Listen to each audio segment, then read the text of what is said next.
ఓం శ్రీ గణేశాయ నమః. శ్రీమాత్రే నమః. శివాయ గురవే నమః. శ్రీకృష్ణ పరబ్రహ్మణే నమః. శ్రీరామాయ నమః.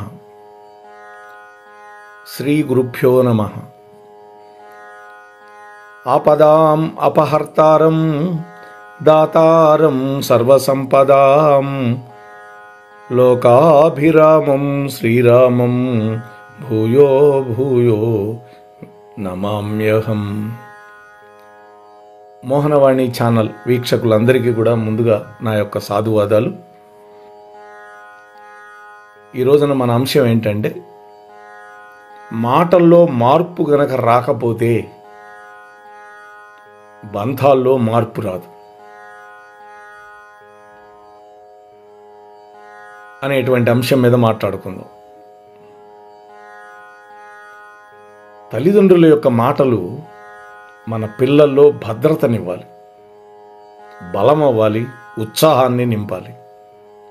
కానీ చాలా సందర్భాల్లో అవే మాటలు మన పిల్లల్లో భయాన్ని నాటతాయి. దాంతో పిల్లలు తమ తప్పులను భయంతో దాచడం నేర్చుకుంటారు, అబద్ధాలు చెబుతుంటారు, లేదా మౌనంగా తిరగబడతారు. చివరికి తల్లిదండ్రుల యొక్క ప్రేమకి, పిల్లల యొక్క బాధకి మధ్య ఒక పెద్ద అఘాతం ఏర్పడుతుంది. ఇలా జరగకుండా ఉండాలి అంటే పిల్లల యొక్క వ్యక్తిత్వాన్ని చిన్నబుచ్చే మాటలు కానీ,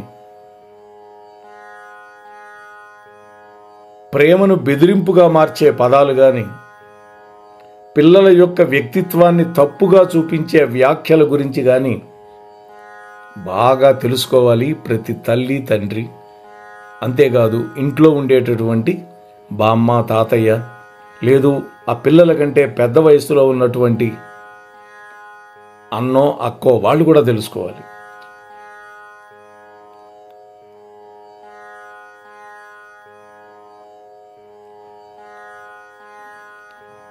వాటిని మార్చుకుని పిల్లల్లో ఉండేటటువంటి ఆశని, ఆశయాన్ని, ఆత్మవిశ్వాసాన్ని పెంచే విధంగా మన మాటలు ఉండాలి. అప్పుడు ఇంట్లో ఉండేటటువంటి బంధాలు బలపడతాయి. చాలామంది తల్లిదండ్రులు అంటుంటారు, నీకు అన్నీ కొనిపెడుతున్నావు, నువ్వు అడిగిందంతా ఇస్తున్నావు, నిన్ను బాగా మంచి స్కూల్లో చదివిస్తున్నావు, ఇంకేం కావాలి అంటుంటారు. చాలామంది తల్లిదండ్రులు ఈ వాక్యాన్ని ప్రేమతోటి, బాధ్యతతోటి, ఒక త్యాగాన్ని గుర్తు చేసే కోణంలో అంటూ ఉంటారు. కానీ పిల్లలకి ఇది ఒక లావాదేవీలాగా కనిపిస్తుంది. అంటే నీకు ఇది చేస్తున్నాం కాబట్టి రేపు మాకు అది చేయాలి అనేటువంటివి ఒక విధానం కనిపిస్తుంది. ప్రేమ అనేది కేవలం తినిపించడం, చదివించడం వంటి బాహ్య సౌకర్యాలకు మాత్రమే పరిమితం అనుకుంటారు తెలియక. దాంతో వాళ్ళు తమ ఎమోషనల్ అవసరాలని తల్లిదండ్రుల నుంచి కాకుండా బయట ప్రపంచం నుంచి పొందాలి అని ప్రయత్నం చేస్తుంటారు. ఆ పిల్లలు కొద్దిగా సానుభూతి చూపినా వాళ్ళకి దగ్గరైపోతారు. అంటే ఇక్కడ ఏమవుతుంది, నీకు అన్నీ సమకూర్చడం పేరెంట్స్గా మా బాధ్యత, అయితే నువ్వు ఆనందంగా ఉన్నావా అని అడిగితే చాలు, తల్లిదండ్రులు తనతోనే ఉన్నారు అనేటువంటి ఒక అనుభూతిని పెంచుతుంది ఈ మాట. నా భావాలు తల్లిదండ్రులకు ముఖ్యం అనేటువంటి ఒక భద్రతా భావన కూడా పిల్లల్లో పెరుగుతుంది.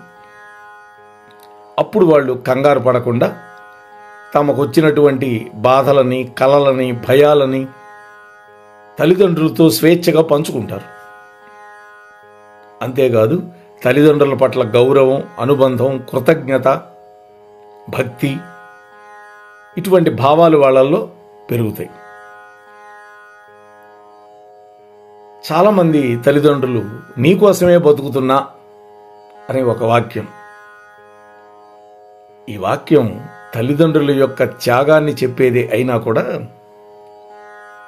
బిడ్డ వల్లనే తన బతుకు భారమైపోయింది అనేటువంటి ఒకానొక సందేశాన్ని పంపిస్తుంది పిల్లలకి.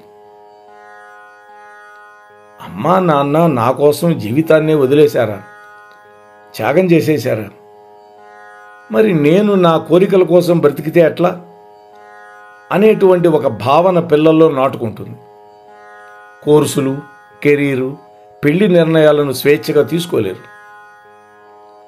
ప్రేమ అనేది త్యాగం కావాలి అన్నటువంటి ఒక తప్పుడు నమ్మకం వాళ్ళల్లో చెరగనటువంటి గుర్తులాగా మిగిలిపోతుంది. ఆ తర్వాత కూడా ఇతరులతో సంబంధాల్లో తామే త్యాగం చేయాలి అనేటువంటి ఒక కండిషనింగ్తో బతకాల్సి వస్తుంది. వాళ్ళు నీతో జీవించటం నా జీవితంలో అది గొప్ప భాగ్యం, అది గొప్ప భాగం. నువ్వు నీ పంథాలో నడవాలి, అయితే నేనెప్పుడు నీ వెంటే ఉంటాను అని చెప్పి చూడండి.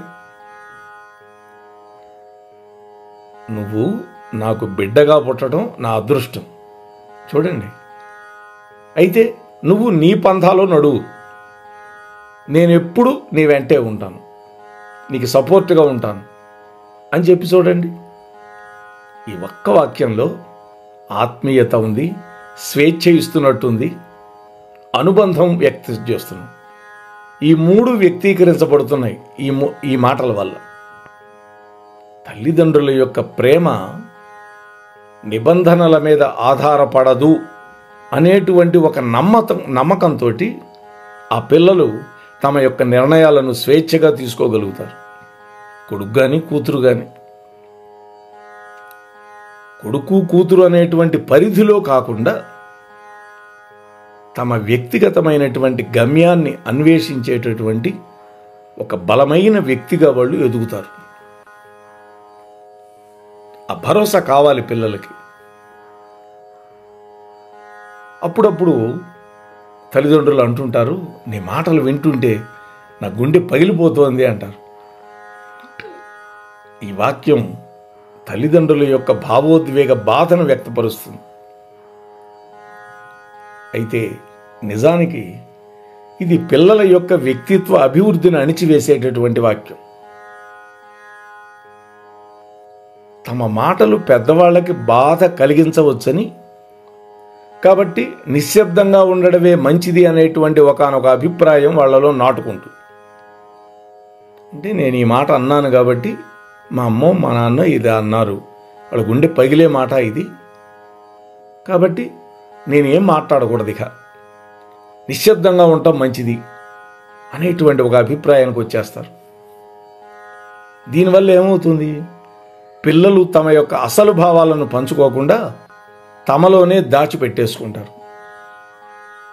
ఒక ఫేక్ పర్సనాలిటీలో జీవించడం ప్రారంభిస్తారు. అంటే తమను తాము మోసం చేసుకోవడం మొదలు పెడతారు. దీర్ఘకాలంలో ఇదేమవుతుంది, ఒక యాంగ్జైటీగా, ఒక డిప్రెషన్గా, ఒక కోపిష్టి స్వభావానికి దారి తీసేస్తుంది. ఆసుపత్రుల చుట్టూ తిరగాలి. మరి దీనికి బదులుగా ఎలా మాట్లాడితే బాగుంటుంది?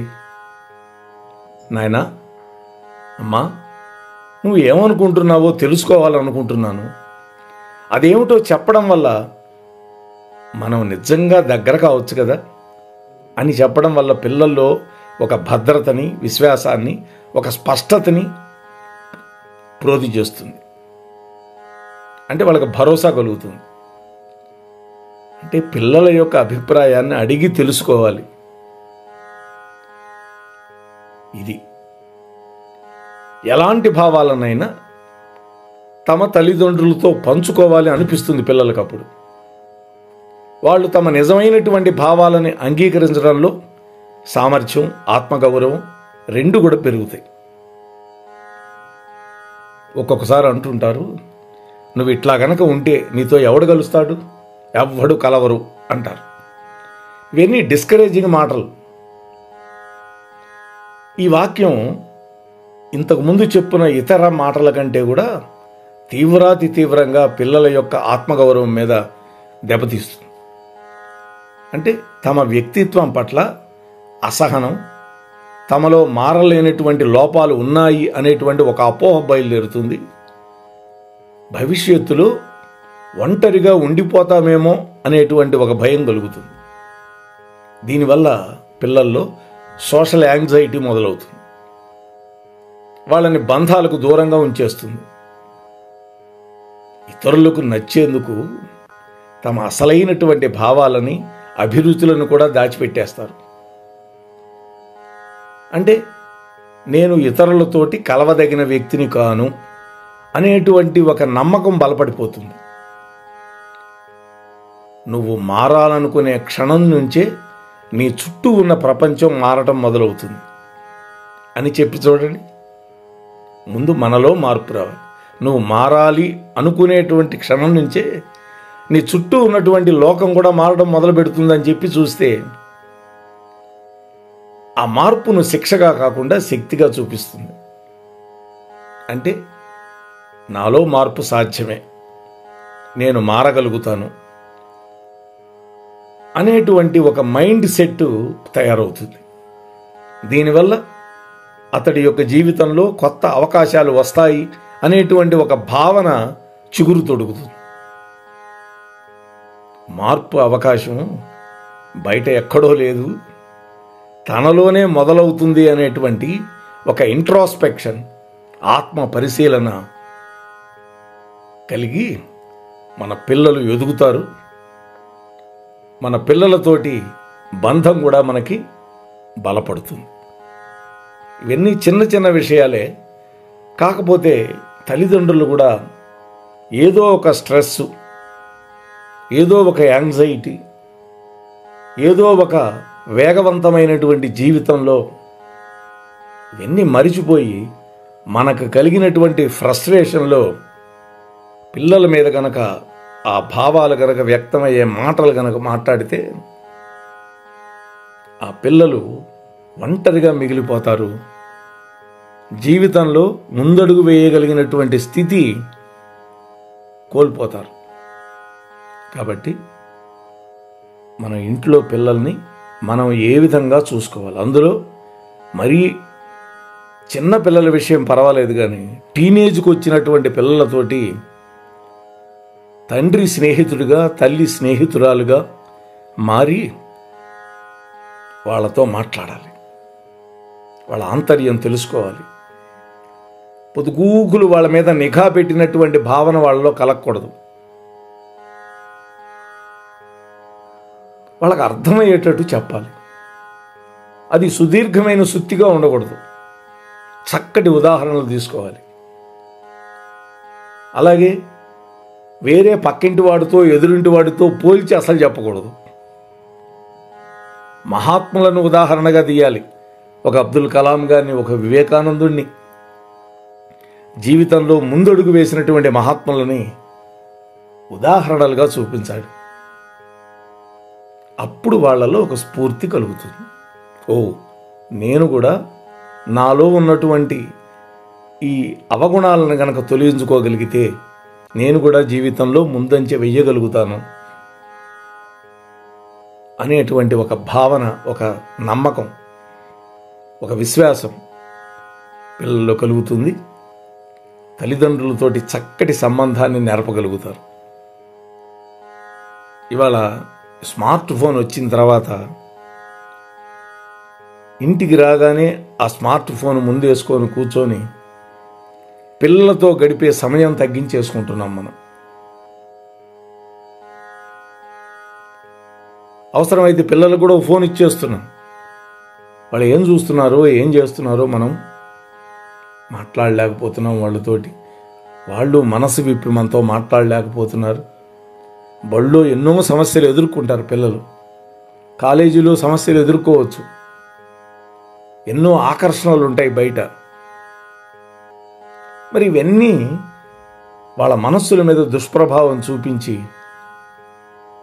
వాళ్ళతో సరిగ్గా మనం అర్థమయ్యేటట్టు మాట్లాడకపోతే ఆ బంధం తగ్గిపోతూ ఉంటుంది.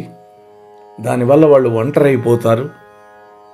మరింత ప్రమాదకరమైన పరిస్థితిలోకి నెట్టివేయబడతారు పిల్లలు. వాళ్ళతో పాటు ఆ క్షోభ తల్లిదండ్రులకు తగులుతుంది. వీళ్ళు ప్రశాంతంగా ఉండలేరు. కాబట్టి ఈ విశేషాలన్నీ మహానుభావులైన సైకాలజిస్టులు చెప్పినటువంటివి ఇవి. మనం తక్కువ భావంతో చూడకూడదు అని మీతో మరొక్కసారి మనవి చేసుకుంటూ ముగిస్తూ ఉన్నాను. ఈ ఛానల్ ఇంకా ఎవరైనా సబ్స్క్రైబ్ చేయకపోతే వెంటనే సబ్స్క్రైబ్ చేసుకోండి. మీతో పాటు మరొక 5 మందిని కనీసం సబ్స్క్రైబర్లుగా మార్చండి. అంశం మీకు నచ్చితే ఒక లైక్ ఇవ్వండి, కామెంట్ కూడా పెట్టండి. అలాగే మరింత మందికి ఈ వీడియో అందేటట్టుగా మీ వంతు ప్రయత్నం మీరు చేయండి అని మిమ్మల్ని మరొక్కసారి కోరుకుంటూ ముగిస్తూ ఉన్నాను. మీ ధర్మవరపు వెంకటరమణ. స్వస్తి సర్వేషాం.